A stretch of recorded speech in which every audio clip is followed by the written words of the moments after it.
Welcome to today's class. Today we shall discuss chapter 13 of the novel The Distant Window by Ashapurna Devi.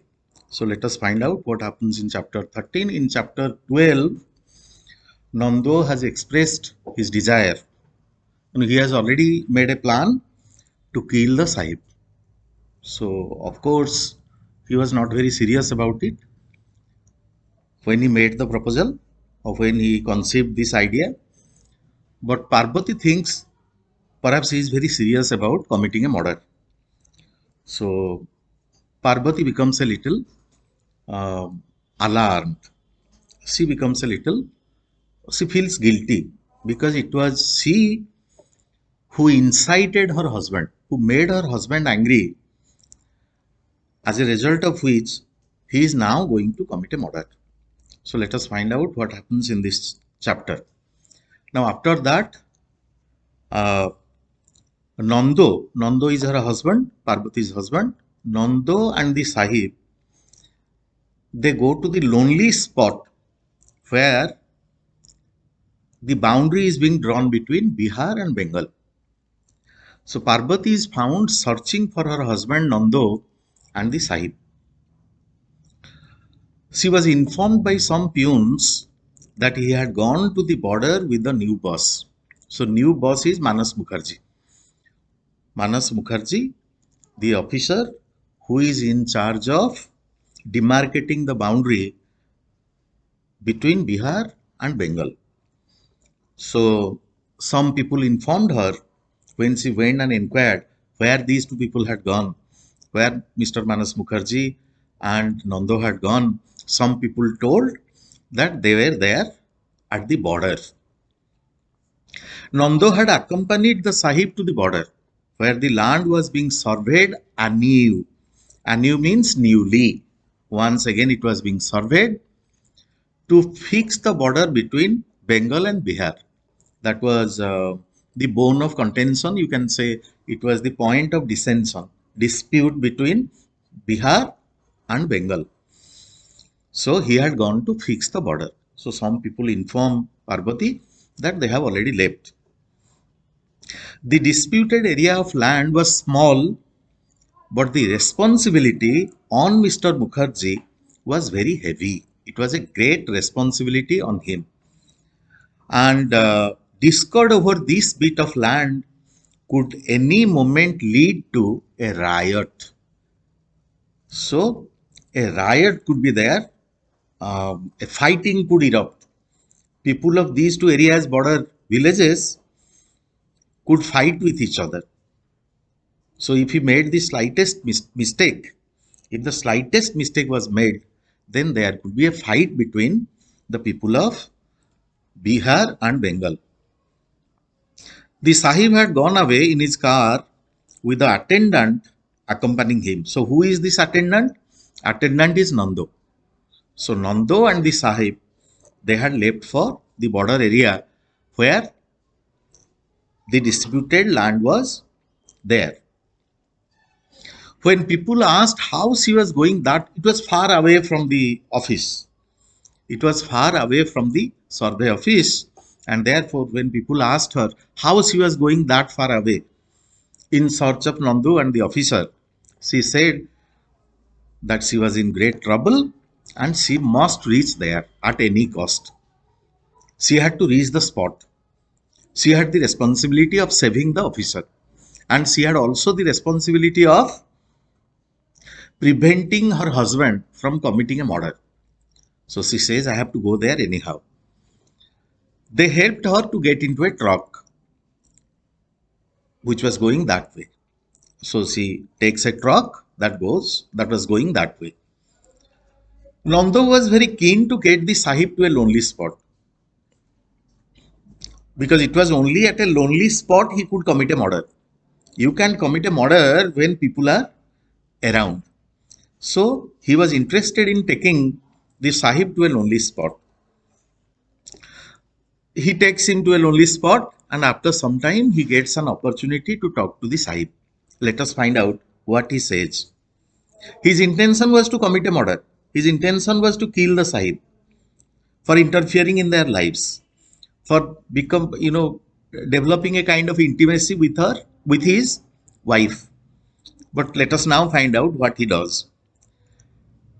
He said, "Sir, there are always people around in the office.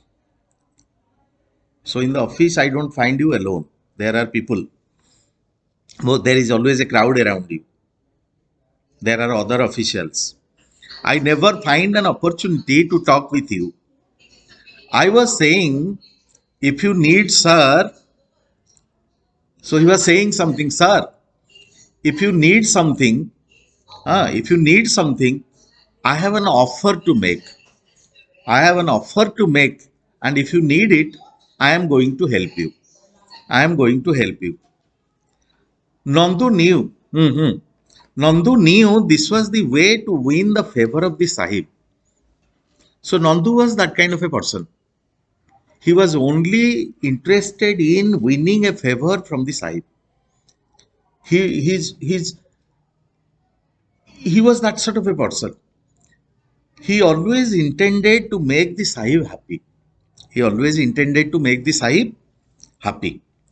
So the Sahib didn't understand what he intended to say. So Sahib must have wondered a little bit, why do you need a lonely spot like this to say something? What exactly are you going to say? What do you intend to say? So he said once again, Nandu said, "Sir, I was saying that when the Sahabs come all alone and stay in the dark bungalow, their every need is usually attended to by Nandulal Raut. Sir, I take care of the Sahibs. When the Sahibs come here without the Mem Sahib, I take care of them. The responsibility of taking care of the Sahib lies on me. So, if you command me, if you order me, I will arrange something for you. What you will arrange for me?" The Sahib said he didn't need anything more, that he was very happy with what was he being provided. Sahib said, "I am very happy with what is being provided. I am being taken care of by the caretaker there. I don't have any problems at all. I don't have any trouble to face. So I am being taken care of well. I don't need your help." Finally, Nandu made the proposal that he had been waiting so long to make. What did he say? "I know some women who deem it a privilege to come to the Sahib," right? So he was giving the offer of a woman. "Sir, I know many women who are ready to spend time with the Sahibs when the Sahibs come to the Dak Bungalow without their wives. So if you need a woman, then you can tell me." Now, obviously, the Sahib was a very nice person. He was very kind. He was compassionate. He was a good-natured person. So he becomes very angry. The Sahib shouted at him in great anger. Nandu begged him to be excused and said, Sir, many Sahabs want this, and so I thought I should make the proposal."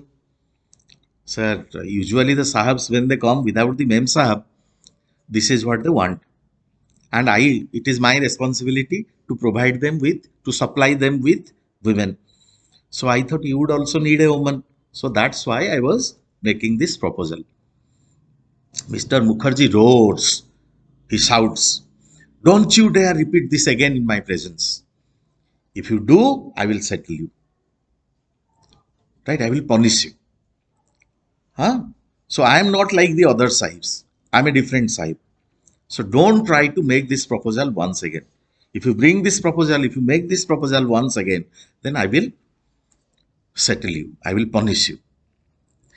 Now, when he says that, Nandu obviously shudders, shakes. He becomes nervous. After a moment, the Sahab asks Nandu, "You beat your wife? Do you do that? You beat your wife?" Nandu is shocked by that. So shocked Nandu stammers, no, sir, I don't beat my wife," and says, "Oh, has that bitch been tattling to you about me? Oh, has she been complaining? Oh, that bitch." She has been complaining to you. Huh? This is what she has been whispering into your ears. She has been telling you all this, that I am beating her. Please don't believe her, sir. She is a liar of the first order. She is a great liar. She is a person who tells lies. So please don't believe in her. And he further says, sir, who is a liar? Who are you talking about? Asks the Sahib. Then Nandu says, I am referring to that wicked woman, my wife. She is vicious. Vicious is evil. She is a evil character. She is an evil character. She is a liar of the first order. Hajur, she is telling lies. Total and absolute lies. She is an ungrateful wretch. That woman is an ungrateful wretch. Stupid fellow. Ungrateful. She belonged to a very poor family. Her father had taken some money from me. He could not pay off the loan. I decided to marry her. And all the, whatever loan he had taken was waived off. They didn't have to pay back the debt. And now look at what is that woman doing. She is complaining against me. I have been taking care of her so well, and she is complaining against me. So she is an ungrateful wretch of a woman.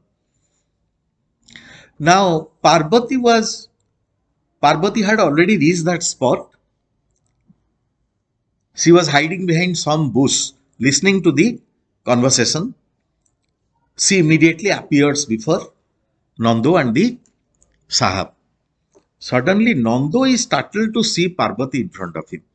So when she appears in front of Nandu and the Sahab, Nandu is shocked. Huh? How come she is here?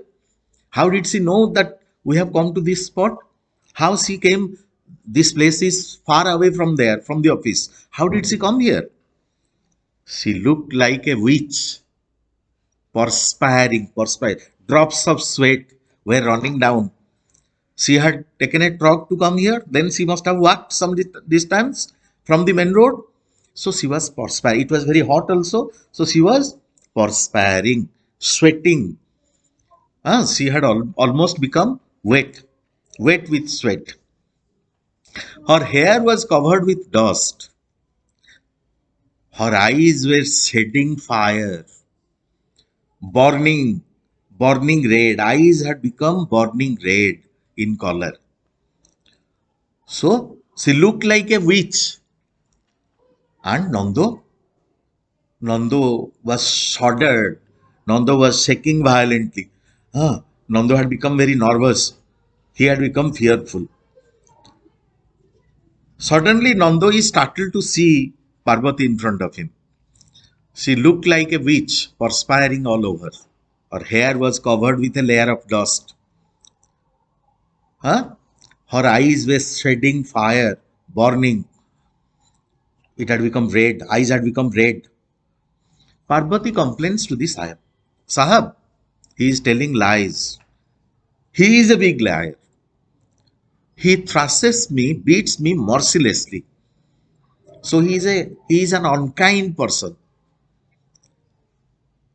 He beats me mercilessly every day. He thrashes me mercilessly every day. He tortures me. I will not live with him anymore. So Parvati tells that. Parvati says, Sahib, no, this man is telling a lie. I am not ungrateful. Rather, he is ungrateful. He is unkind. Right? Parvati held on to the feet of the Sahib and went on complaining against her husband. No, Sahib, I shall not live with him. However, you might explain or advise. So, no amount of advice is going to help. Please don't ask her. Please don't try to convince me to go with him. Enough is enough. He beats me mercilessly. He tortures me. So, I am now not going to stay with him. And so I have left the house forever. She informs the Sahib. So I've left the house. No matter what happens, I am not going to go back. I am not going back with him. Let him suffer. Please take me to Calcutta. And I know you will be able to get me a maid's job somewhere. So if that happens, I'll be staying happily at Calcutta. I can't live with this fellow. Huh? Such a brute he is. She falls again at the Sahab's feet and says, it's within your power to rescue me. Sahab, please rescue me. Please save me from this brute. Please save me from this rascal. If you don't help me, I will end my life under your car. So please help me. If you don't help me, I will die. And no one will be able to stop me from doing that. Neither you nor that worm. So she calls her husband a worm, insect. So you can't. I am going to commit suicide. If you don't take me to Calcutta and find a job for me, then I am going to commit suicide. Nobody can save me. You can't save me, nor that worm. He's an insect. Right? Look at the comparison. She is so unhappy with her husband. So not even that insect. He will not be able to save me. Nandu asks Parvati to behave herself. Hey, behave yourself. And not to bother the sahib. Don't bother the sahib. Don't put him in trouble. He tells the sahib, sir, please take no offense. She is my wife. As you see, sir, she is quite mad. She doesn't know what she is doing. She is a mad lady. I have already told you she is a mad woman. She doesn't know how to behave. So she is behaving like this. Sir, I beat her at times.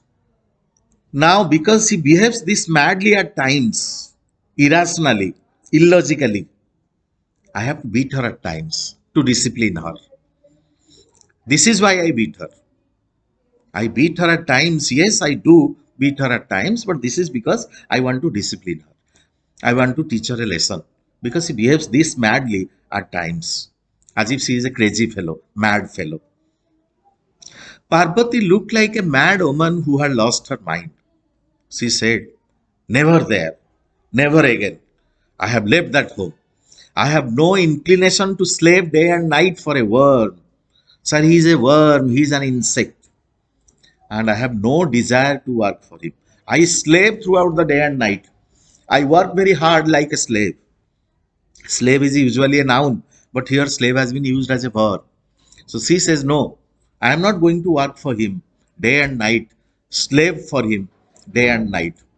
He is a worm, he is an insect, and I am not going to go back with him. In a mad fury, she blots out, Sahib,